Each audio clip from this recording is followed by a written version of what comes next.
This morning, the final steel pylon of the Gordie Howe International Bridge stands as a silent sentinel over the Detroit River, a $4.6 billion testament to Canadian resolve that was never supposed to open. When Donald Trump issued his directive on February 10, 2026, demanding the bridge remain shuttered until the United States was fully compensated and granted ownership of half an asset it did not finance, he wasn't merely haggling over infrastructure. He was conducting a stress test of Canadian sovereignty. By threatening 100% tariffs on all Canadian imports, the White House signaled that the era of treating the Canada-US border as a managed cooperative economic zone was over, replaced by a strategy of transactional extortion. To understand why this moment marks a tectonic shift in North American relations, one must look at the architecture of the confrontation. The Gordie Howe Bridge is not just a crossing. It is the jugular of the integrated North American automotive supply chain. With roughly 30% of all trade between the two nations flowing through this corridor, the bridge represents a physical manifestation of an economy that is fundamentally intertwined. Trump's gambit relied on a classic, well-honed playbook: identify a critical piece of infrastructure, manufacture a sense of grievance, freeze the capital markets through threat, and force the target trade equity for stability. In previous years, this tactic shattered political resolve. It turned allies into supplicants. But the 2026 sequence unfolded differently, because Ottawa abandoned the reactive posture that historically characterized the Canada-US dynamic. The timeline reveals a calculated, cold-blooded maneuver. Following the February declaration, as markets buckled and industrial lobbyists clamored for a settlement, the government did not scramble to the negotiating table. Mark Carney's intervention was not a frantic diplomatic plea. It was a firm, procedural containment operation.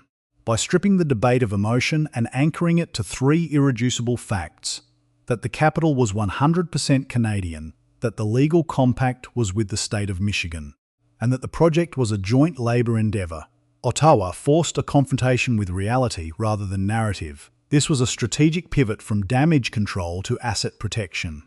By refusing to engage in a televised war of words, Canada denied the White House the volatility it required to drive policy. While the public focus remained on the bridge's closure, a secondary, far more significant operation was underway. Quietly, the Canadian apparatus was finalising logistics for long-term trade diversification. Every week the bridge remained stalled. Canadian commercial interests accelerated the transition of critical supply chains toward Pacific and European partners. These were not emergency measures. They were the execution of a pre-existing contingency plan to reduce the leverage of a volatile neighbour. The bridge opening this week is not a victory of diplomacy. It is a victory of endurance. It marks the moment Canada moved from a partner waiting for American instruction to a sovereign entity operating on its own operational tempo. The real significance lies in what the White House failed to obtain.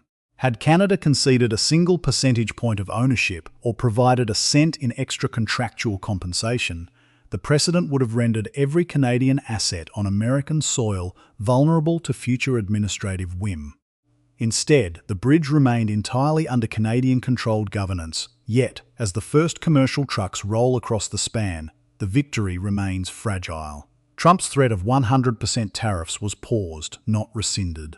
The underlying strategic objective, to force a fundamental renegotiation of the continental trade framework, persists, and the administration has already begun signalling its next targets in the energy and aluminum sectors. The bridge was the opening salvo in a broader campaign to dismantle the existing regulatory structure of the North American economy. Canada has successfully defended the line, but the cost of that defence is a permanently altered relationship where trust has been replaced by the mechanics of deterrence. The question remains: how much more pressure can the continental economy absorb before the seams begin to tear? But the most consequential question remains unanswered. How did Ottawa successfully neutralise the most aggressive leverage campaign in modern North American history without conceding a single inch of the bridge's ownership? To understand the architecture of this standoff, we have to look past the political theatre and into the granular financial and legal mechanics that underpinned the Team Canada strategy. This was not just a diplomatic pushback.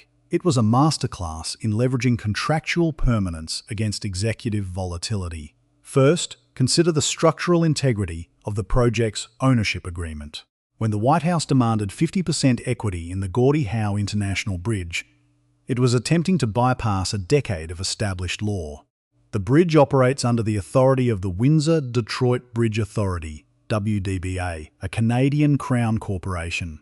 Critically, the legal framework is not with the US federal government, but with the state of Michigan.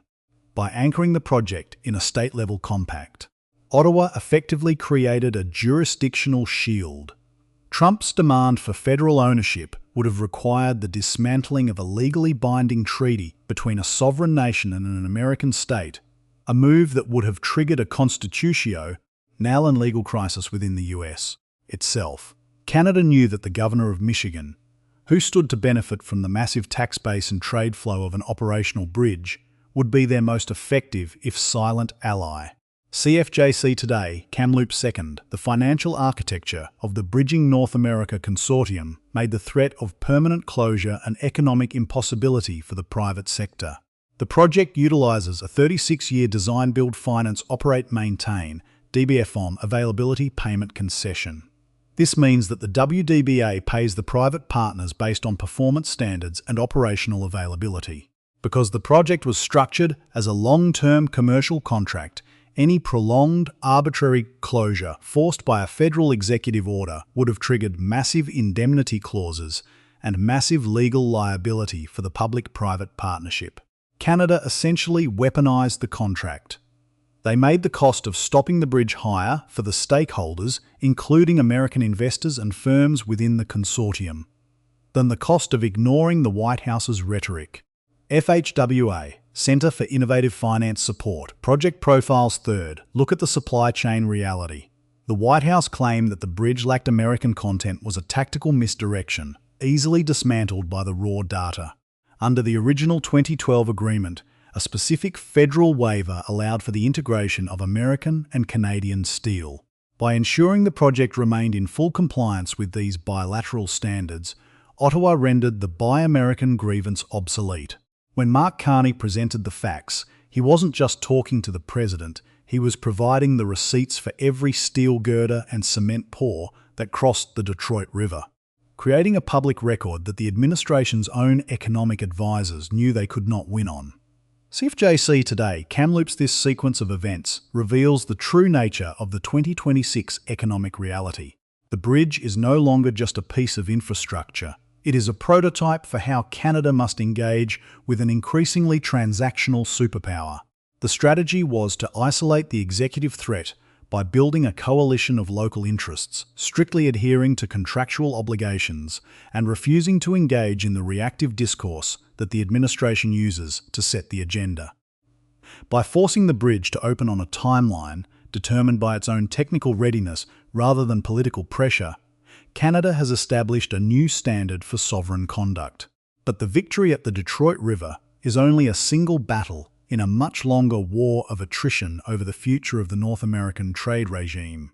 As the first convoys now begin their crossing, the question is no longer about the bridge itself, but about what the next target in the crosshairs will be, and whether Canada's option-building strategy is enough to weather what is coming next. The Gordie Howe International Bridge now stands not merely as a physical link between two nations, but as a hard-won monument to the end of an era of reflexive Canadian accommodation. By successfully navigating the White House's attempt at regulatory extortion, Ottawa has signalled that the future of North American trade will be defined by the rigorous application of contractual law rather than the whims of executive fiat. This standoff, and the quiet, disciplined resolution that followed, marks a permanent shift in the bilateral architecture.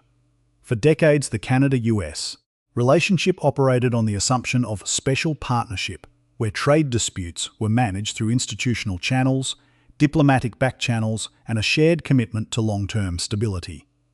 Today, that assumption is dead. We have entered a period of transactional sovereignty, where the US executive branch views established trade agreements like CUSMA not as binding frameworks, but as leverage to be exploited in periodic cycles of hostility. The strategic implications are profound. By resisting the attempt to carve off half the bridge, Canada has inadvertently set a precedent for every other cross-border infrastructure project and energy corridor. Had Ottawa surrendered, it would have validated the strategy of asset as hostage and invited further demands on critical minerals, energy grids, and aluminum supply chains. Instead, by maintaining absolute, contractually backed control, the government has established a baseline of deterrence. Canada is effectively signalling to Washington that while it remains the US largest customer, purchasing more goods than China, Japan, and Germany combined, this economic dependency is no longer a vulnerability to be exploited, but a lever of national security. Contrast this with the pre-Trump era, where previous administrations saw integration as an inherent good. The current Canadian policy is one of calculated decoupling. Mark Carney's move to diversify trade toward Europe and the Pacific isn't just a pivot, it is a hedge against a volatility that no longer respects continental norms. The numbers tell the story. 85% of Canadian-US trade remains tariff-free, yet the psychological shift is absolute. The government is now actively building redundancy into the national economy, understanding that the only way to safeguard sovereignty is to ensure that the US is not the only option. The bridge is open, but the atmosphere remains brittle. We are now days away from the July 1st CUSMA review period, a deadline that the White House has already used to threaten non-renewal. As the trucks begin their transit, we are not seeing the end of the conflict. We are seeing the beginning of a new defensive phase in Canadian geopolitics. Canada has held the line at the Detroit River, but the next target is already visible on the horizon. The real test is not what we have already defended, but whether we can maintain this level of strategic focus when the next ultimatum arrives. Stay informed, stay focused, and ensure you're subscribed. The real work of securing Canada's future is only just beginning.